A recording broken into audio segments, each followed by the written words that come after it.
দেশের সংবিধানকে রক্ষা করতে হাত মিলে ভোট দিন।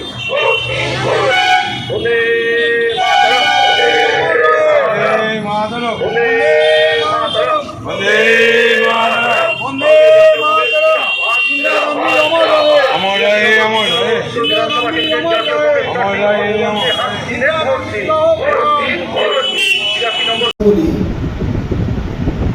কৃষ্ণনগরের মাটি কংগ্রেসের মাটি।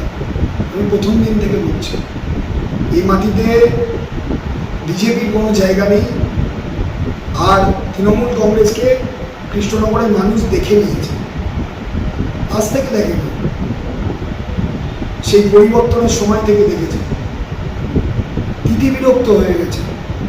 সর্বশেষ কৃষ্ণনগর পৌরসভার মতন একটা ঐতিহ্যশালী পৌরসভা নিয়ে যে রাজনীতি হয়েছে, কেন হয়েছে তার উত্তর যারা আছেন, যারা করেছেন তারা বলতে পারবেন।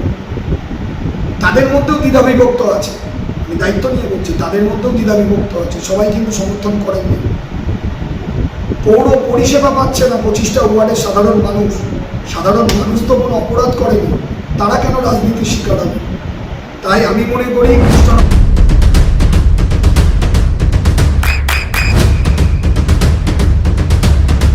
বৃষ্টিতে স্বস্তি, বৃষ্টি অ্যাকোয়া বিশুদ্ধ পানীয় জল। তাই আমি মনে করি কৃষ্ণনগরের মানুষ প্রচারে বেরোলে যেভাবে আশ্বাস দিচ্ছেন, যেভাবে উৎসাহের সাথে দেখা করছেন, কথা বলছেন, বাড়িতে ডেকে নিয়ে যাচ্ছেন, বসিয়ে কথা বলছেন, আমি মনে করি কৃষ্ণনগরের মুখে আবার কংগ্রেসের পতাকা উঠবে এবং কৃষ্ণনগরের মানুষ কংগ্রেসের ওপরেই ভরসা থাকবে। বিগত দুবার বিজেপি ক্ষমতায় এসেছে, এবার তুমি কতটা আশা করো? কৃষ্ণনগরে গত বছর বিজেপির যিনি বিধায়ক ছিলেন, তিনি বিজেপির না তৃণমূলের, সেটাই কি কৃষ্ণনগরবাসীর কাছে বা আমাদের সবার কাছে পরিষ্কার। 5 বছর ছিলেন, কবার এসছেন?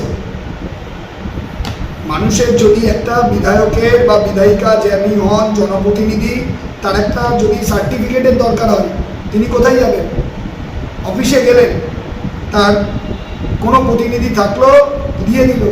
কিন্তু যাকে জনপ্রতিনিধি হিসাবে গণতান্ত্রিক পদ্ধতিতে মানুষ নির্বাচন করছে ভোট দিয়ে, তার সাথে কথা বলারও তো প্রয়োজন থাকে। পেয়েছেন কোথায়? এই বিষয়েও কিন্তু মানুষের মধ্যে চরম ক্ষোভ। সাধারণ মানুষের কাছ থেকে কেমন সাড়া পাচ্ছ? অভূতপূর্ব। তারা আরও আমার উৎসাহ দিচ্ছে, তারা উৎসাহ দিচ্ছে। সত্যি আমি ভেবেছিলাম একদিকে শাসক দল রাজ্যে, অন্যদিকে কেন্দ্রের শাসক দল, কোটি কোটি টাকা পুলিশ প্রশাসন, তার বিরুদ্ধে আমাকে লড়াই করতে হবে। কিন্তু আমার কাছে প্রমাণ হয়ে গেছে, আমি প্রমাণ পেয়ে গেছি, কৃষ্ণনগর উত্তরের জনগণ আমার সাথে আছে, তারা আমার শক্তি। এই গণদেবতা আমাকে উৎসাহ জাগিয়েছে, প্রতি মুহূর্তে উৎসাহ জাগাচ্ছে প্রচারে গেলে পরে, সেটাই আমার কাছে শক্তি। আর সেই সংবিধান বাঁচানোর লড়াই গণতান্ত্রিক পদ্ধতিতে তারা যে রায় দেবেন সেই রায় মাথা পেতে নেব এবং আমি মনে করি সে রায় আমার পক্ষে আসবে এবং আমি জয়লাভ করব। এসআইআর এর কোনো প্রভাব কি তোমাদের ওই ভোটে পড়তে পারে? একদমই তাই, একদমই তাই। শুধু এসআইআর কেন, প্রথম কথা হচ্ছে বিজেপি এসআইআর এর নাম করে সার্জিক্যাল স্ট্রাইক চালিয়েছে ভোটার লিস্টের উপরে। নির্বাচন কমিশনকে, এখন নির্বাচন কমিশনের কোড অফ কন্ডাক্ট চলছে, আমি শব্দটা ইউজ করলাম না, আমি বলছি নির্বাচন কমিশনকে কোথাও গিয়ে তো কাজে লাগাচ্ছে।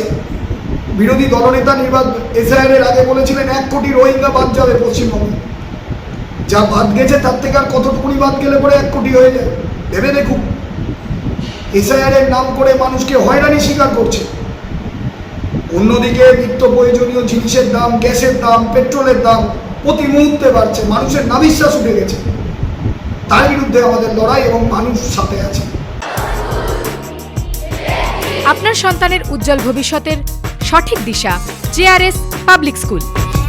জেআরএস পাবলিক স্কুল, যেখানে শিক্ষা এবং আনন্দ একসাথে। JRS public school has an excellent team of teachers for the holistic development of your child. আপনার সন্তানের উজ্জ্বল ভবিষ্যতের একমাত্র ঠিকানা জেআরএস পাবলিক স্কুল। আপনি কোথায় ইনভেস্ট করবেন, কেন করবেন, বুঝতে পারছেন না তো? সঠিক গাইডলাইন পেতে আজই আসুন নদিয়ার চাকদাতে নিবেদিতা প্রাইভেট লিমিটেডে। Nivedita private limited, marketing and distribution service. Balcony বা সিঁড়ির রেলিং, মডিউলার কিচেন বা ড্রয়িং রুম, এক কথায় আপনার স্বপ্নের বাড়িকে করে তুলুন আরো সুন্দর। Chakdah ply centre, gorgeous look বা কোয়ালিটি সবেতেই number 1। Chakdah ply centre, Chakdah ply centre, KBM, Chakdah, Nadia. হোমওয়ার্কটা করেছো? হ্যাঁ স্যার। এ বাবা, ভুল করেছো কেন? চোখে কেমন ঝাপসা দেখছি, লিখতে আর পড়তে খুব সমস্যা হচ্ছে। চাকদার মডার্ন অপটিক্স থেকে ভালো চোখের ডাক্তার দেখিয়ে নাও। প্রতিদিন প্রকৃত চোখের ডাক্তার ও দৃষ্টি বিশেষজ্ঞ মডার্ন অপটিক্স চাকদহে। নদিয়া জেলার সবথেকে বড় বিল্ডার্স চাকদার মা মনসা বিল্ডার্স, রড ও সিমেন্টের পাইকারি ও খুচরো বিক্রেতা। মা মনসা বিল্ডার্স, পদ্মবিলা, চাকদা, নদিয়া। রুম রে মাত্র 1500 টাকা থেকে স্টার, খাওয়া দাওয়া রিজনেবল প্রাইস। নদিয়ার একমাত্র 3 স্টার ক্যাটাগরি হোটেল এনবি সোনার বাংলা হোটেল, কল্যাণী এইমসের ঠিক উল্টো দিকে, কল্যাণী, নদিয়া। নদিয়ার একমাত্র অথরাইজড ডিস্ট্রিবিউটর ঘোষ কমিউনিকেশন, থানার মোড়, চাকদা, নদিয়া।